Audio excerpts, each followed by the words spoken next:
If we're all set, I will get started. There.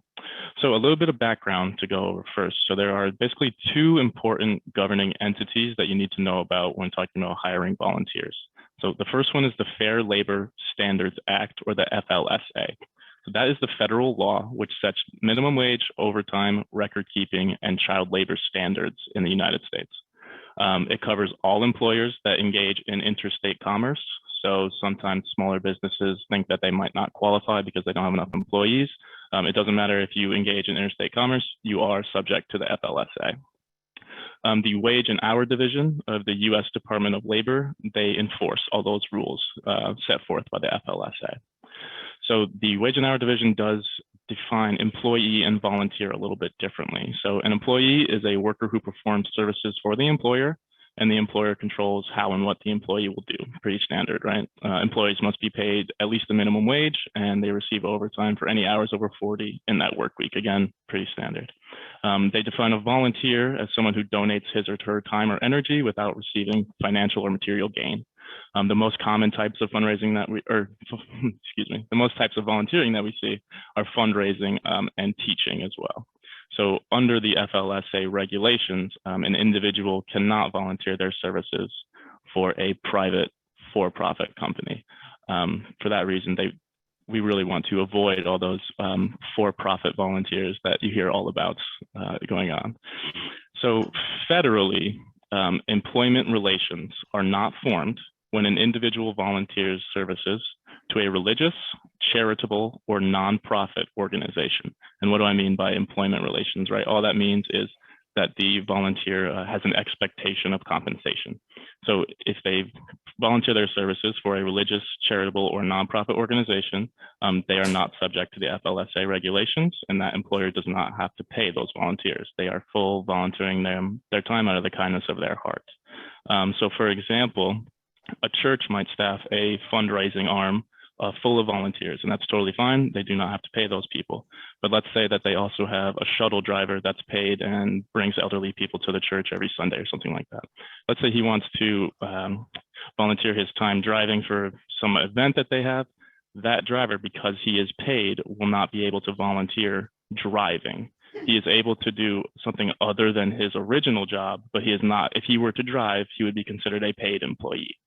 So that's kind of the very subtle difference that you have to watch out for. In New York State defines a volunteer as a person who works for the nonprofit under no contract of hire and with no promise of compensation other than reimbursement, right? So in New York State, volunteers cannot expect to receive compensation for their services. Reimbursement is not compensation, like we just said. And I think we actually had a question about volunteer stipends over this week. So I think we'll go over a little bit of that a little bit later and what that all means and if you're allowed to do those type of things. Volunteers cannot displace any genuine or paid employees. So a little bit like what we talked about just a second ago, the law says that they're only allowed to do tasks that are traditionally reserved for volunteers. I know that's a little bit confusing and a little gray area, and I'll go over it in just a second here. Volunteers are only allowed to work certain hours, obviously, and they cannot be under any contract from the employer. Some of the more redundant, obvious ones are they cannot be forced to do things involuntary, and again, they cannot be forced to work hours, so obviously like volunteers. But that law is a little bit confusing, right? Traditionally reserved for volunteers. What does that exactly mean? Well, the unfortunate thing is the Department of Labor doesn't necessarily know either.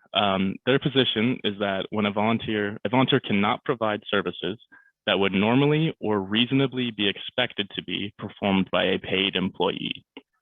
So that is really all that there is on the New York State website for specifically talking about that one thing. It's really more of a judgment call for your business. Again, depends on the size of your business, different roles that you have, things like that.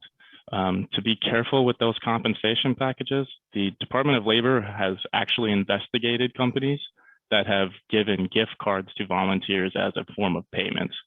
So any compensation beyond reimbursement for expenses that you as an employer give to a volunteer, no matter how good of heart it is, no matter what you mean by it, it still could be in violation of the FLSA regulations. So you have to really, really be careful about that. Here at Commercial Investigations, we have kind of a nonprofit volunteer best practices that we use. So we start with our origin search, which just means that we're making sure your volunteer is who they say they are and they're the correct person. We do our county and federal searches to get those different levels of criminal offenses. Then we also do a sex offender registry search if your company works with children or anything like that.